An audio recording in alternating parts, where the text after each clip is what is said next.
What's up, guys? Top 30 greatest UFC fighters of all time. Let's get into it. John Jones, not on my list. I don't want to include him. I don't think he deserves to be on the list. I think he's a duck. UFC wins and losses only. Win and loss impact can change depending on age of fighter. Okay, so what that means is like if you beat someone in their prime or if you beat someone in their, like 40s, they can change. The impact can be different, but losses, even when you're old, they do still count heavily on this list. They're important. Losing is bad. You don't want to lose. Um, Criteria. These are the things I'm going to be looking at: quality of wins, difficulty, championship wins, amount of losses, stuff like that. Honorable mentions: Randy Couture, Matt Hughes, Cain Velasquez, Frankie Edgar, BJ Penn. I'm sure there's a lot more. These are guys that could have been on the list, but I just feel like they didn't make the cut. So if you think they should be on here, you could swap them with anybody in the, you know, 30 to 20 area. But without further ado, let's get into the list. Number 30, Tom Aspinall. Now, the reason that I have Tom Aspinall on this list is because I believe his wins are not far off of some of the, heavyweight greats like Fabricio Verdum, Junior Dos Santos. Some of the wins that Stipe was getting, I think, are on the same level as Volkov, Curtis Blades, and Sergey Pavlovich. And in my mind, Tom Aspinall already has a defense, a title defense, and he's undefeated in the UFC. The Curtis Blades fight is not a fucking loss. If you think the first Curtis Blades fight is a loss, you need to get your head checked. It's not. Curtis Blades doesn't even think he won that fight. Um, so, yeah, Tom Aspinall has been just blitzing through everybody with ease. So he's number 30 on my list. Number 29, Dustin Poirier. Now, this is an iffy one. I had to think about it. Dustin Poirier has a lot of losses, but when you look at his losses, Islam Makhachev, world champion. Justin Gaethje, he's 1-1. Charles Oliveira, world champion. Khabib, world champion. Michael Johnson's a bad loss. Conor McGregor was super early on in his career. Same with Cub Swanson and TKZ. These are pretty early losses. Um, but still, they are losses nonetheless. Um, but he's got a lot of great wins. Conor McGregor, the second fight, that is an amazing win. Max Holloway twice, particularly the second fight is the good win. Um, the first fight, not really a big deal. That was Max's debut. Justin Gaethje is a great win. Eddie Alvarez, great win. Anthony Pettis, great win. Dan Hooker is a super underrated win. Dan Hooker is an amazing fighter. Michael Chandler, these are just good, solid wins that Dustin Poirier has. So I think these wins, combined with the fact that his losses are really not that bad, earns him a spot in the top 20, or not top 20, the top 30 at number 29. So next fighter, Brandon Moreno. Brandon Moreno is one of the few flyweight champions in UFC history. There haven't been that many. He's beat Davison Figueiredo twice, who was another champion. Brandon Royval, top contender. Kai Kara France, top contender. Steve Erceg, not a top contender, but I think he will be. That's a good win to have. Same with Amir Albazi. I don't think Amir will be a top contender, but it's still like a decent middle of the road win. And he's only lost to Pantoja, Royval, and Figueiredo. Those are not bad losses whatsoever. Two of those guys are champions. Brandon Royval is championship material. So Moreno has not lost that much.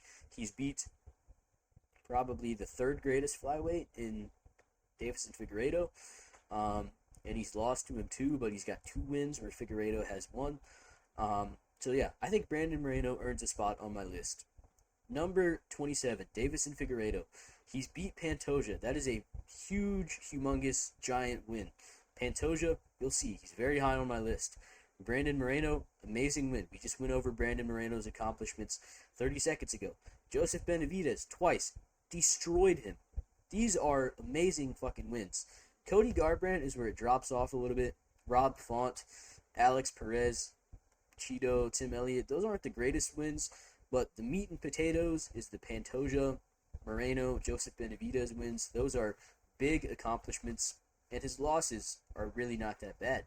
Like, Corey Sandhagen has been a top 5 bantamweight and will continue to be a top 5 bantamweight in the rankings for a very long time. Peter Yan, not a bad loss. Peter Yan is fucking amazing. Moreno twice. He beat Moreno too. Could have 2 wins over him, depending on what you think of the foul in that fight or how it's scored. I don't remember which fight in the quadrilogy that it was a draw, but I know one of them is a draw. And Jussier Formiga was a very long time ago. I don't think that's a huge, giant loss that demotes him several spots. So Figueiredo, number 27. Number 26, TJ Dillashaw. TJ Dillashaw, he destroyed Cody Garbrandt twice. Maybe not destroyed. He did get, I think, dropped a couple times in those fights.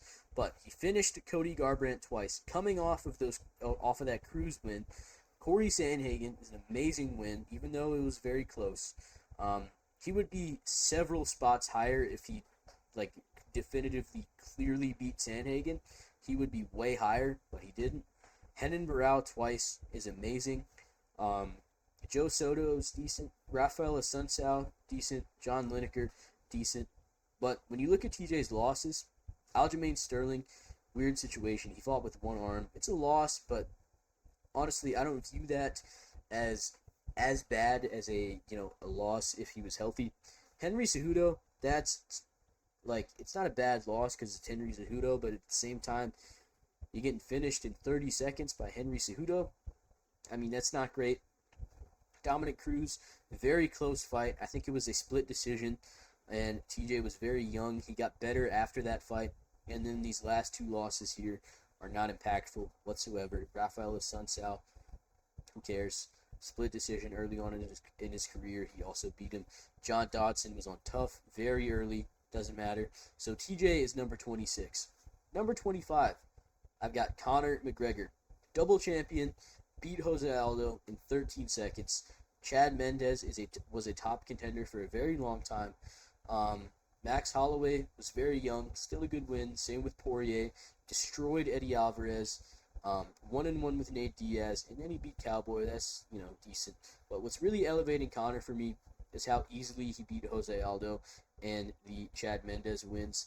And when you look at his losses, he's got 2 of them back, and the one that he didn't, Khabib, you'll see, he's very high on the list, obviously.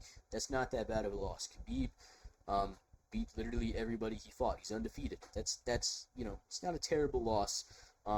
And Conor McGregor, double champion, means a lot. So that's why Conor is 25 on my list. Moving up to 24, this one might surprise a lot of people. Dominic Cruz, I think this is the highest I could put him. You look at these wins. Uriah Faber, twice. Good. TJ Dillashaw, good win. It was still a very close fight, so it's not the same as if it was an easy fight. Demetrius Johnson, extremely young, severely undersized. Takeya Mizugaki, Pedro Munoz, Scott Jorgensen, Brian Bowles, these are not the best wins. And when you look at his resume, he does have some losses. The Cheeto fight, not that bad. He was an old man. Henry Cejudo, he got dusted up, but I'm pretty sure he was coming off a long layoff. You can't lose to fucking Cody Garbrandt, okay? Unforgivable. And he lost to Uriah Faber when he was very young. But when you look at Dominic Cruz, people talk about him like the bantamweight GOAT, like he's a top 10, top 15 fighter. I just don't see it when you look at these wins. It's just not great wins in my opinion. So that's why he's 24. 23. If you would scroll up, please, that'd be nice. Number 23, Robert Whittaker. Best wins, Yoel Romero twice. That is huge. Jacare and Jared Cannonier are great wins. Paulo Costa is a good win. Marvin Vettori is a decent win, but it's sort of elevated a little bit because he fucking destroyed Marvin Vettori. Same thing with the Kelvin Gastelum fight. Ikram Aliskerov, that's a good win. Even though he's unranked, Robert Whittaker did what he's supposed to do to an unranked guy. Destroyed him with ease. And he lost to Adesanya twice, but the second fight, I thought he should have won. And at the end of the day, if it's a loss where it's close enough that you could have won, it's not a huge deal. The first fight, he got destroyed, so that is something. That's why he's not higher. Obviously getting submitted by Chimaev, finished by Dricus.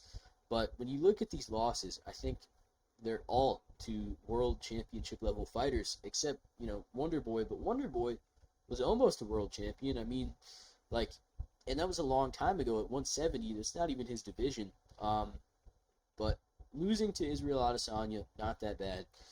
Hamzat, not that bad. Dricus du Plessis, not that bad. And he's just beat a lot of good names, been consistent.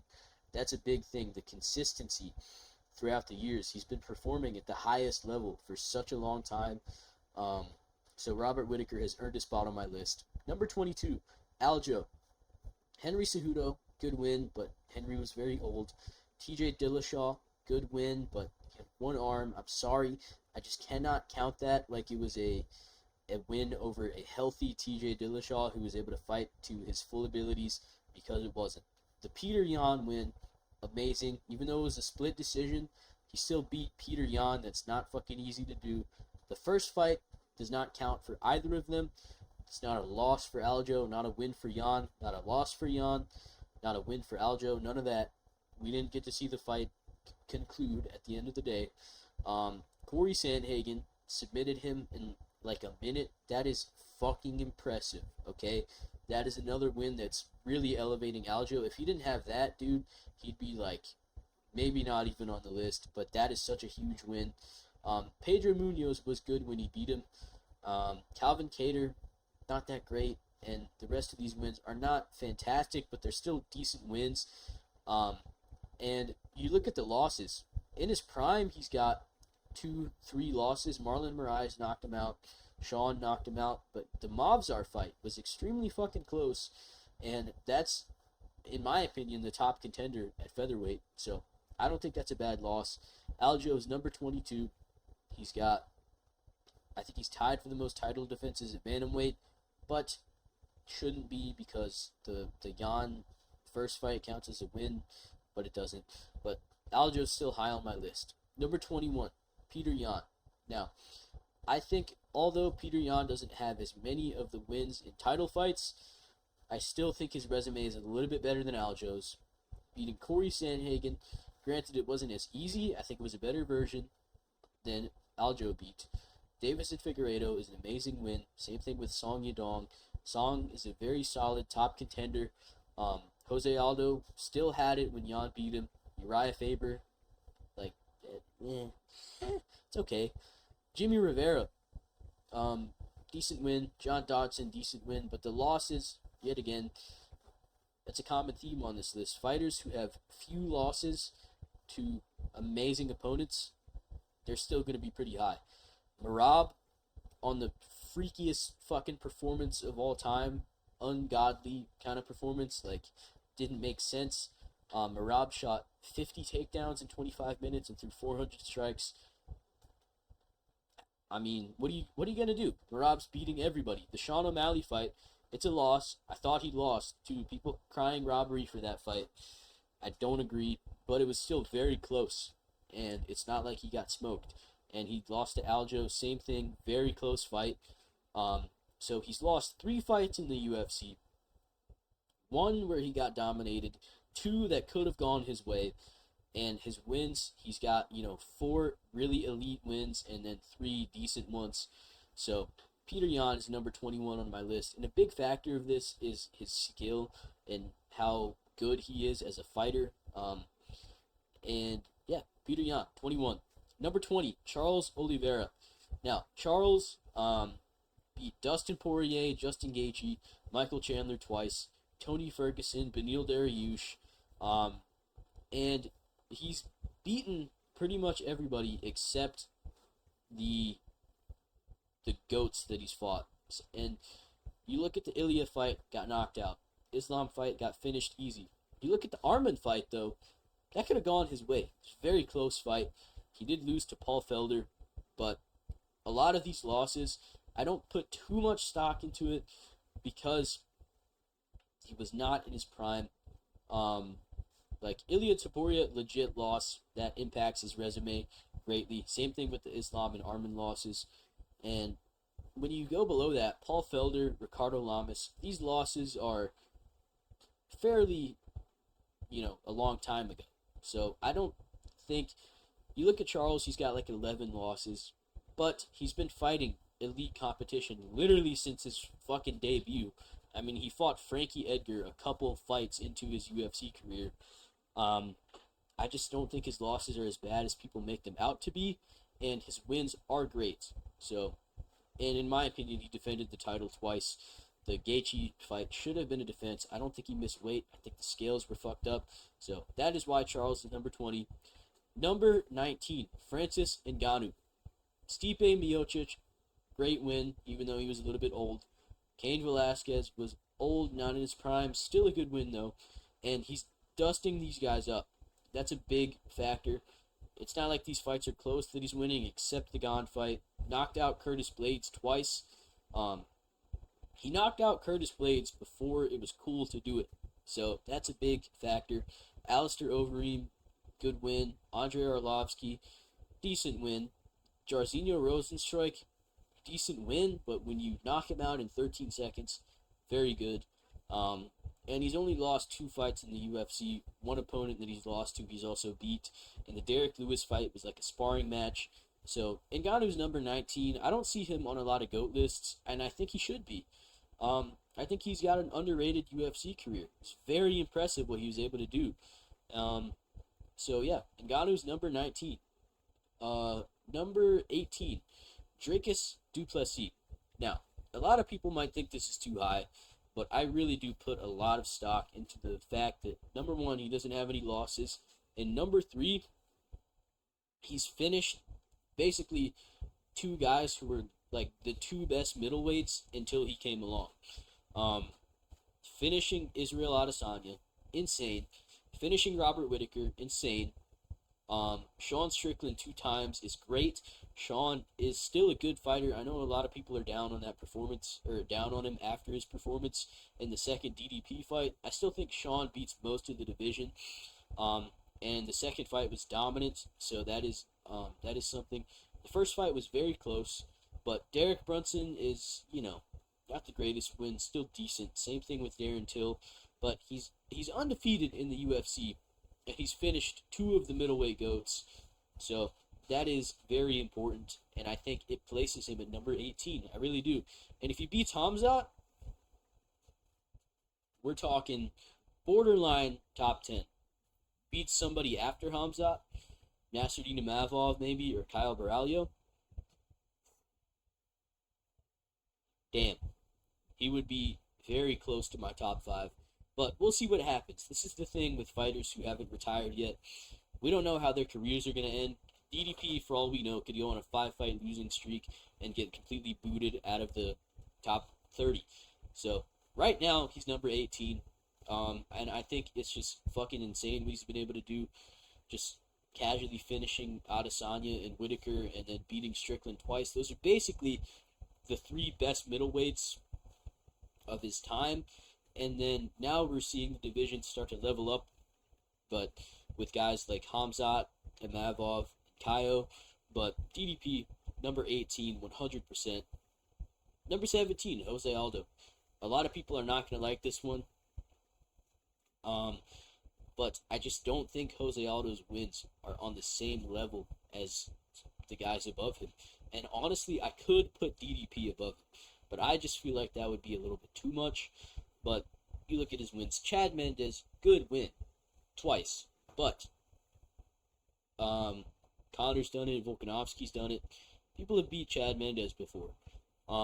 Same thing with Uriah Faber. It's a decent win, but it's Uriah Faber, who's a bantamweight. Frankie Edgar, twice. Good. Good stuff. Frankie Edgar is a great fighter. He could have been on this list. And then Korean Zombie, Ricardo Lamas, Renato Moicano. I will say Korean Zombie was much better when Aldo beat him than when Volkanovski and Holloway beat him. But just some of these wins are just not the greatest opponents. Like Jonathan Martinez. What are we doing here? Like, he lost to Ayman Zahabi. Batista, a very close fight. Could have won. Merab, very close fight. Shit performance from Merab. But he got destroyed by Peter Yan. He lost to Marlon Moraes, schooled by Volkanovski, destroyed twice by Holloway, destroyed by McGregor in like 13 seconds.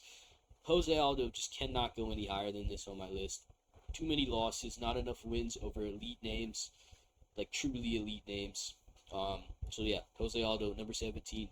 Number 16, Henry Cejudo. Now Henry is a confusing one because you look at the guys below him and you're like, yeah, he could definitely be above these guys. But then when you look at the guys above him, I'm like, damn, is he really, could he be above them?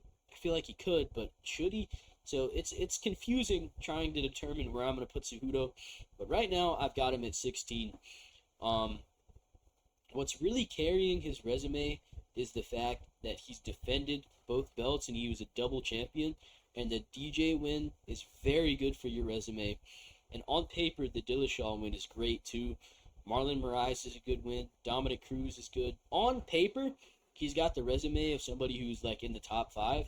But when you actually look at the wins, DJ could have been a win for DJ. TJ Dillashaw was literally a skeleton. Marlon Moraes, welcome to the club. You beat him. Good job. Dominic Cruz coming off a huge layoff, not the same guy. And Sergio Pettis is a flyweight now that lost to Patchy Mix.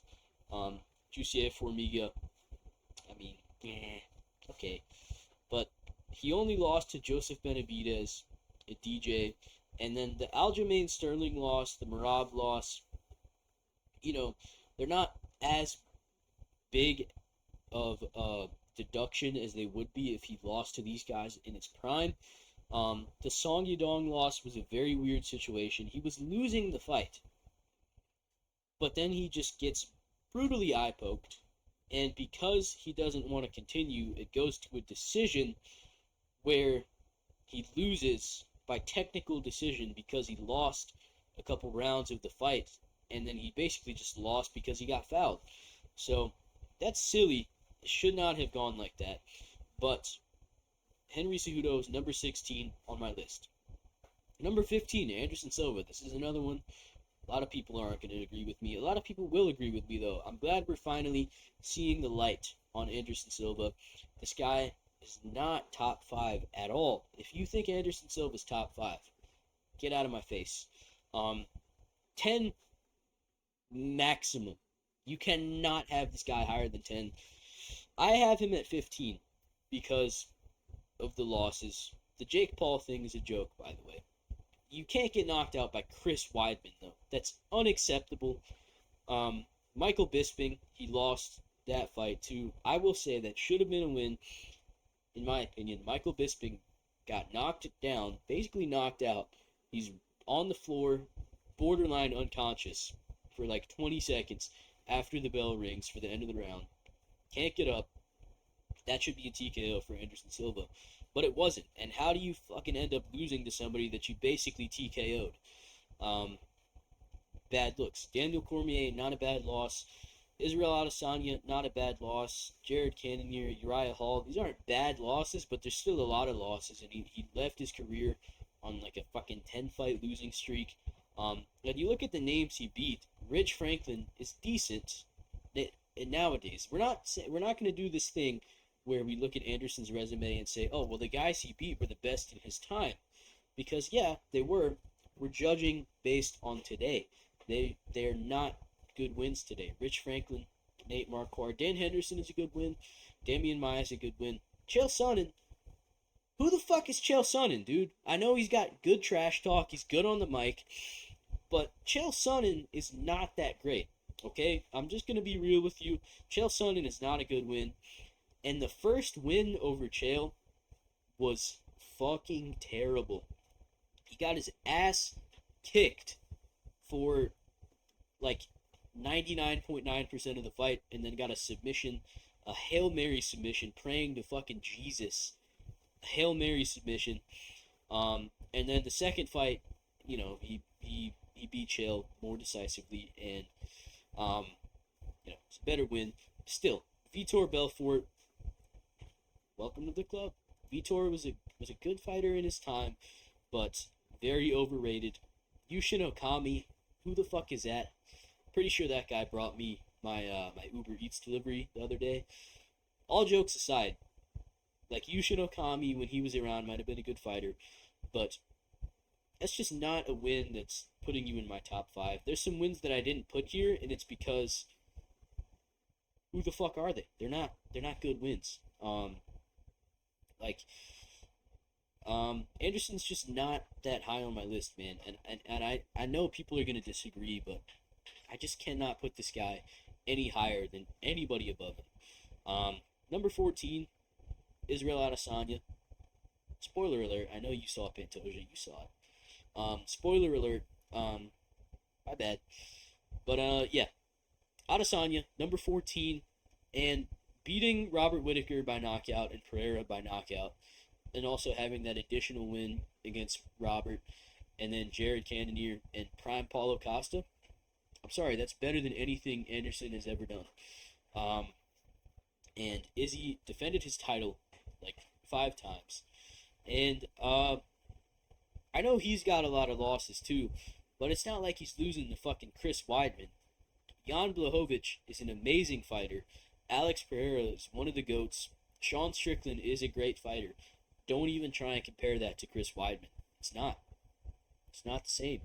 Dricus du Plessis is on the path to becoming the middleweight GOAT, and Mavov could be a champion. Who knows? And Mavov is fucking great.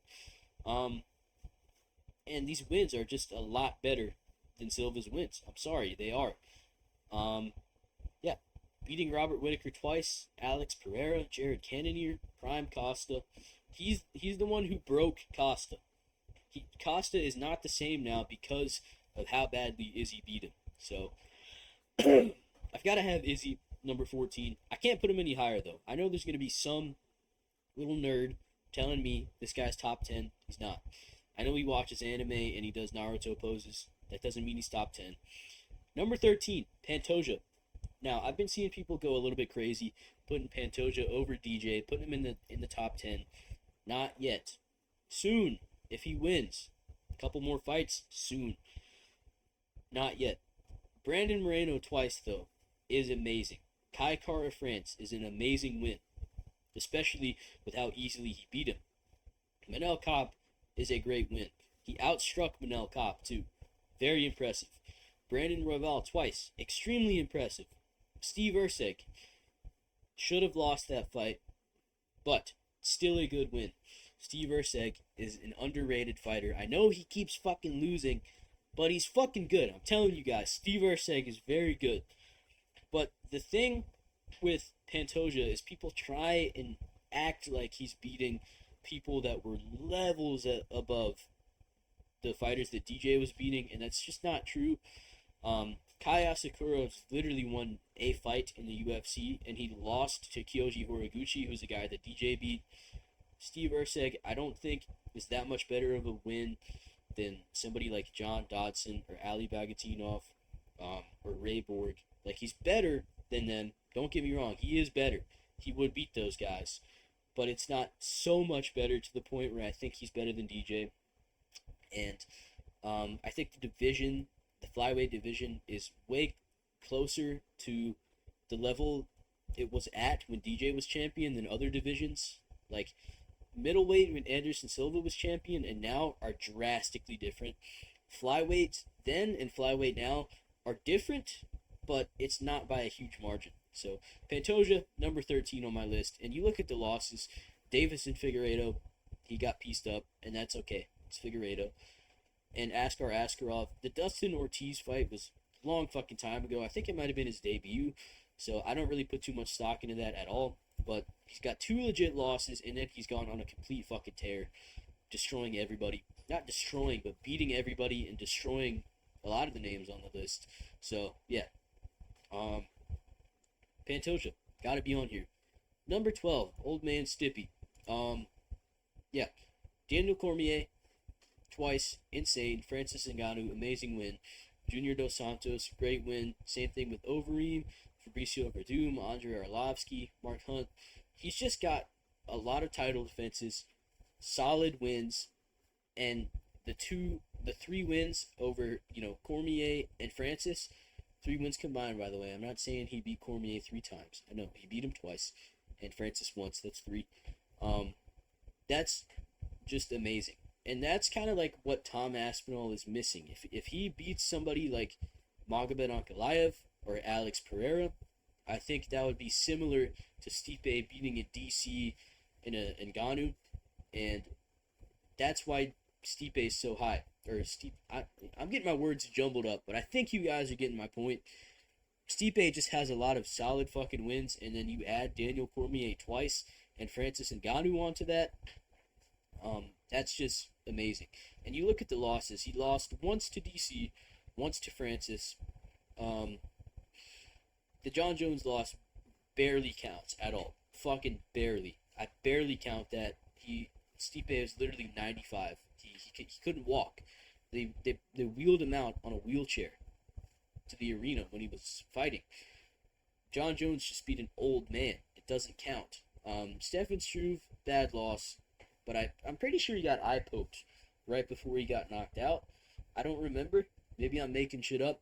But Junior Dos Santos also, I'm pretty sure that was a split decision. I don't know, but Stipe's just got a lot of solid fucking wins, and most title defenses in heavyweight, you gotta be number 12 on the list. Alex Pereira. If we were in a different universe and he beat Magomed Ankalaev, he'd be much higher. But beating Israel Adesanya, amazing win. Jan Blachowicz, amazing win. Yuri twice, 2 amazing fucking wins. Khalil Roundtree's a good win. And Sean Strickland is a good win, but that gets elevated to an amazing win with how easily Pereira beat him. Nobody's been able to replicate that. Dricus du Plessis, who is a fucking finisher, he goes out there to take your head off and destroy you. He's had 50 minutes to finish Sean Strickland. He couldn't fucking do it. Alex Pereira did it in like 2 minutes. And he only has 2 losses in the UFC. And the Magomed Ankalaev loss, as much as people don't say it now, everybody was saying, like, oh, it's such a close fight. Pereira could have won that when it happened. Like, people were saying that when it happened. That's still the case, in my opinion. It was a very fucking close fight. I think Magomed won. Now that I've rewatched it, I used to think Pereira won. I think Magomed won now. But that's still a very fucking close fight. And the Adesanya loss, he's 1-1 with him. So, Pereira is number 11. Number 10, Daniel Cormier. I have DC at 10. Now, I think people are going to be thinking he should be higher. But I feel like his wins get very overrated. The Stipe win is a great win. I will say, out of their trilogy, he's got the best win out of the 3 of them. But he's lost to Stipe twice. And he's lucky that I'm putting him above Stipe, who he lost to twice. I could put him below Stipe, but I just don't think that's the case. He lost to John Jones. Not a big deal. Stipe Miocic, great win. Anthony Johnson twice. It's good wins. But I do think people overrate Rumble. I think they overrate his skill set. He was very fucking powerful. But you look at the way he was fighting against DC. He was trying to fucking grapple with him, number 1. That's stupid. Bad idea. He was striking like an idiot. His striking was not good. He was just swinging huge fucking shots. He was off balance all the time. I don't think those Rumble wins are as good as people make them out to be. But Frank Mir, Dan Henderson, those are good wins. Gustafsson is a great win, but it was a split decision. Anderson Silva is a good win. And then we get to Volkan Oezdemir. I mean, what are we doing here, guys? Does beating Volkan Oezdemir really elevate DC that much? I don't think it does. Yuri Prohaska did it better. Maybe not better, but he did it. He finished Oezdemir, knocked him out cold. People have beaten Volkan Oezdemir. You can do it. It's a thing you can do. And that was a title defense for DC. So, and same thing with Derek Lewis. You beat Derek Lewis. Welcome to the club. I will say, it's impressive to submit Derek Lewis. Only Sergey Spivak has been able to do that. So, yeah, that is an impressive thing to do. Number 9, Kamaru Usman. Now, I was contemplating, should I put Kamaru above or below DC? I think he's above DC. I think he has better wins. And just like DC, he's only lost to 2 people. Gilbert Burns is a great win, especially when Usman beat him in his prime. Colby Covington twice, good wins. Jorge Masvidal twice, overrated fucking wins. They're very overrated, but they're still good. Tyrone Woodley, he dominated Tyrone Woodley. That's a good win. But what's really putting Kamaru Usman this high for me is, coming off of 3 losses, being out for basically 2 years, and then coming back to a completely different division, the welterweight division, since the time Kamaru Usman lost to Edwards and the time he beat Buckley has drastically leveled up. It's a much better division now, and he proved he can still hang with top contenders like Joaquin Buckley. So that is very impressive in my book.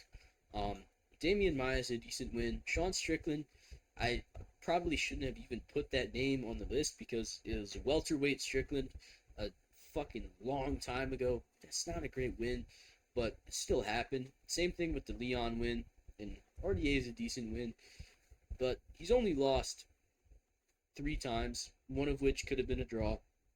And, the Leon fights, just fucking weird. He shouldn't have lost to Leon. I still, to this day, I think he's a better fighter than Leon. I think he beats more people than Leon does. But he lost to Leon. You can't rewrite history. So those losses are putting him down a little bit for me, especially because I think Leon Edwards fucking sucks. So, yeah. Kamaru Usman at number 9. Number 8, Max Holloway. Now, Max Holloway. Alright. Max Holloway is at number 8. Now, I could put him a little bit higher, but he does have a lot of losses. But if you look at the losses, the Dennis Bermudez loss and the Conor McGregor loss were when he was so fucking young. Same thing with the Poirier loss. You look at his legit losses that impact his resume. Volkanovski 3 times, so that's 3. Dustin Poirier once. Second fight. Ilia Topuria, that's 5. 1, 2, 3, 4, 5.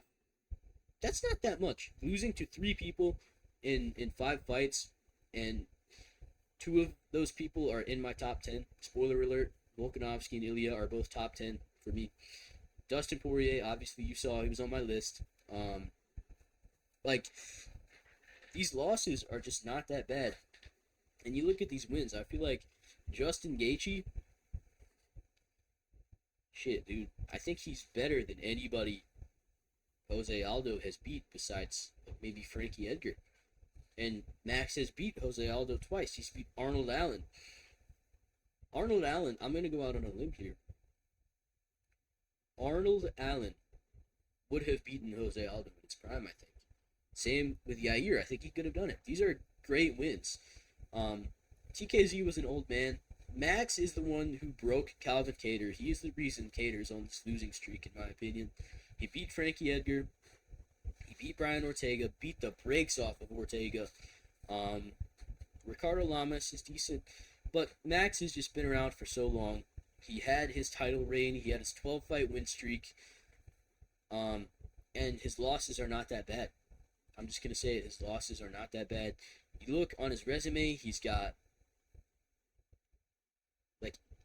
8 losses?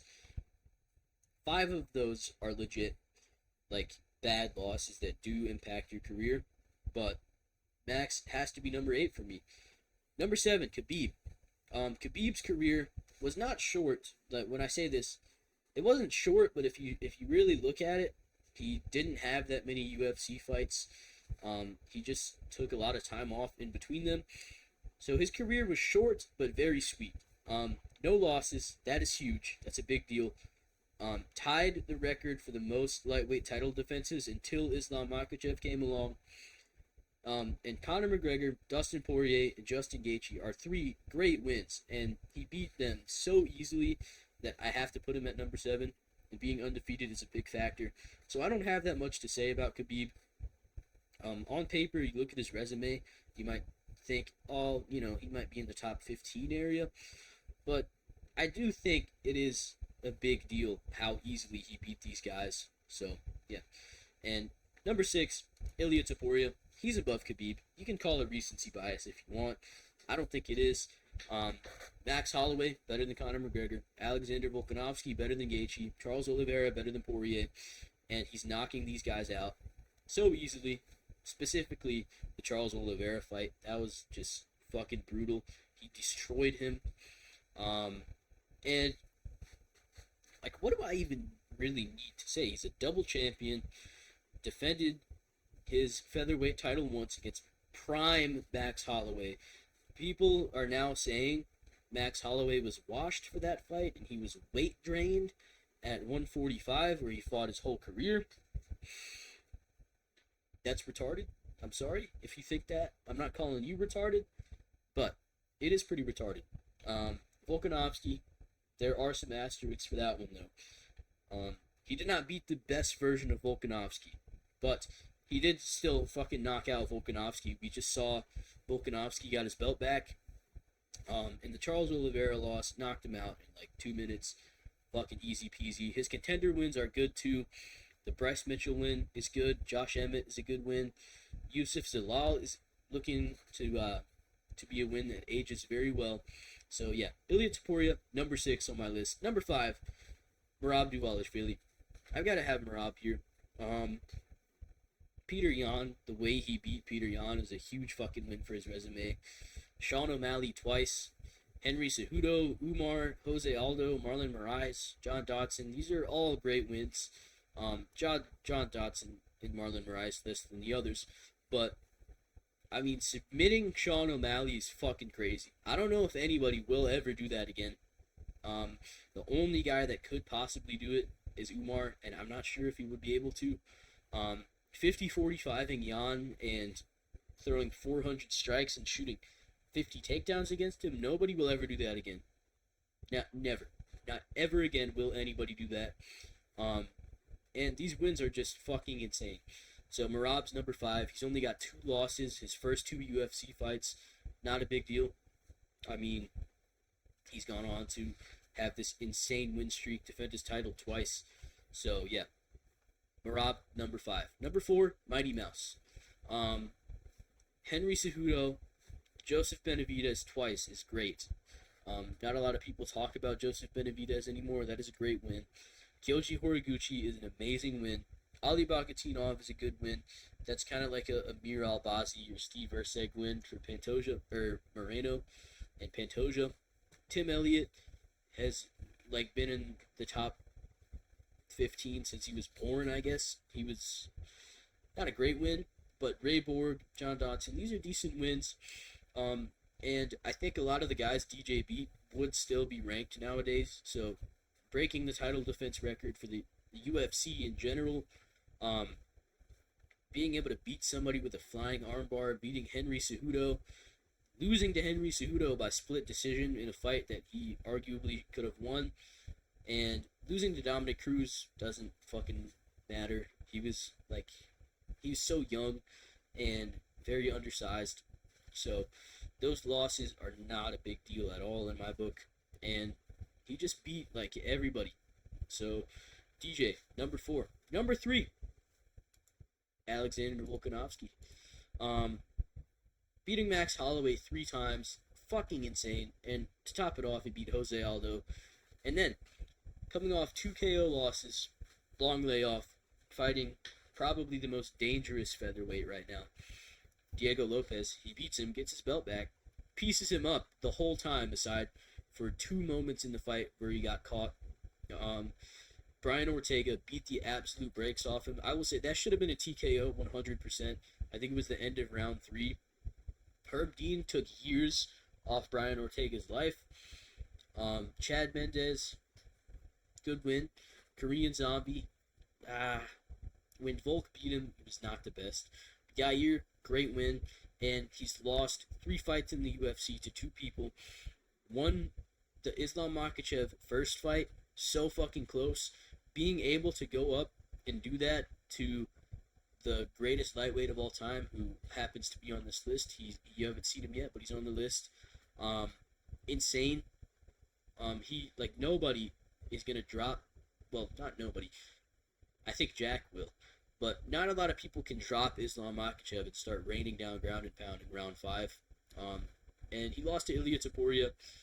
And the Islam fight that he lost by KO, short notice. Not a lot of people are knocking out short notice Volk. So I do think that is still a good win for Islam. but not as good as if it was fully prepared Volkanovski, obviously. But his losses are like two of the best fighters ever. So yeah, Volkanovski's number 3. His wins are fucking insane. The amount of title defenses he has, um, the win to loss ratio. Volkanovski's number 3 for sure. Being able to get his belt back. First champion to win a title fight, 155 and below at the age of 35 or older. Pantoja's the second one to do it. Just insane stuff. Number 2, Islam Makhachev. Beating Volkanovski twice is insane. Charles Oliveira, in his prime, on his insane win streak, Islam submitted him easily. Dustin Poirier is a great win. Arman Tsarukyan is a great win, although it was Arman's debut. Dan Hooker is an underrated win, like I talked about with Dustin Poirier. Islam blitzed him in 1 minute. Maybe not a minute, 1 round, and he destroyed him. And then, we got some decent little wins here. Drew Dober, Thiago Moises, Bobby Green. But he's got 1 fucking loss. I'm pretty sure this fight was his debut. It might not have been his debut, but it was not very far into his UFC career at all where he lost. And his win streak right now is just fucking insane. Broke the record for lightweight title defenses. So, yeah. With Islam being number 2, John Jones not on the list. Who could be number 1? Take a wild guess. GSP, number 1. Beating Matt Hughes twice. Great. BJ Penn twice. Great. John Fitch, Josh Koscheck. Carlos Condit is a great win. Carlos Condit lost to GSP, and he fought for the belt years after. So I think a lot of the guys GSP beat would still do well in the welterweight division now. They wouldn't be top contenders. They'd still be doing very well. Nick Diaz is a great win. Johnny Hendricks, very close fight, but at the end of the day, he won. Sean Shirk, he beat Frank Trigg. Michael Bisping should be on here too. I forgot to add Bisping. He was he beat Bisping to become a double champion. Yeah, he avenged both of his losses. GSP's the GOAT. This is my list. Let me know what you guys think about my list. What changes would you make? And I hope you enjoyed. Goodbye.